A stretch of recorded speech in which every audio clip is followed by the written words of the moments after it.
Ольга Анатольевна работает с разными детьми, в том числе с теми, у которых проблемы аутистического спектра. Такие ребята требуют особенного отношения и, разумеется, такого же особенного оснащения. Раньше, признается учитель-логопед, только мечтали, например, о так называемых «дарах для развития детей» педагога Фридриха Фрёбеля. Создатель первого детского сада разработал их еще в XIX веке. В веке 21 вместе с дарами немца, благодаря федеральному проекту «Современная школа», к нам пришли дары эры высоких технологий. Все, что находится в этом кабинете, оно обновлено все с нуля.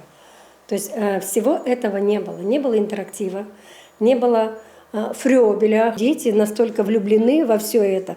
Даже взрослые, 8 класс приходят, говорят, а мы тоже хотим поиграть. На самом деле есть игры и для старших классов. То есть есть игры даже для взрослых. Потому что порой то, с чем справляется ребенок-аутист, не всегда может справиться даже взрослый ребенок, взрослый человек. Обучение и воспитание через игру – обычная стратегия развития детей и без отклонений. Все-таки это незамысловатый и самый естественный инструмент познания себя и окружающего мира. Если же ребенок особенный, она может стать порой единственной палочкой-выручалочкой не только в познании, но и в работе с эмоциями и даже в отдыхе. В кабинете психолога специально для этого появилась сенсорная комната, чтобы воздействовать на органы чувств. Сюда детки приходят изначально уже с ограниченными возможностями здоровья, поэтому мы дополняем, психологи, мы дополняем и развиваем те функции, те высшие психические функции, которые были утеряны, либо недоразвиты. В том числе это коррекция эмоционально-волевой сферы, что для детей с особенностями в развитии очень важно. Старших детей в школе вполне предсказуемо готовят к взрослой жизни, в том числе и через профориентацию. Кроме обновления привычных швейного, столярного и сельскохозяйственного кабинетов, в этом году в интернате оборудовали новые – клининг и поварское дело. Мы учим готовить. Это самая необходимая нарезка, держать нож, держать вилку, держать ложку по правилам, потому что детки разные. Они могут уже понять, кем они будут в дальнейшем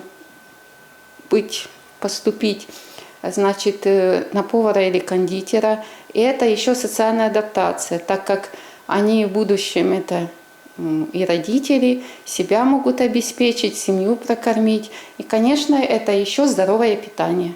Еще одно новшество – сразу 2 спорткомплекса. Все оборудование приобретено по заявкам самих учителей.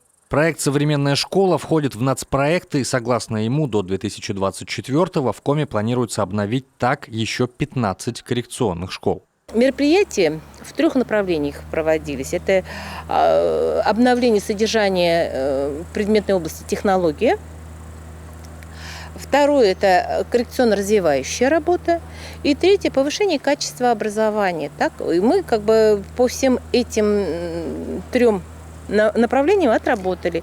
То есть профили трудового обучения у нас заметно увеличились. И это очень хорошо в том плане, что у детей есть возможность проявить себя во всех направлениях и выбрать нужное. На все ремонтные работы в здании, оборудование и материалы для учебы школа получила чуть больше 11 миллионов рублей. Казалось бы, сумма для республики не грандиозная, но какой эффект?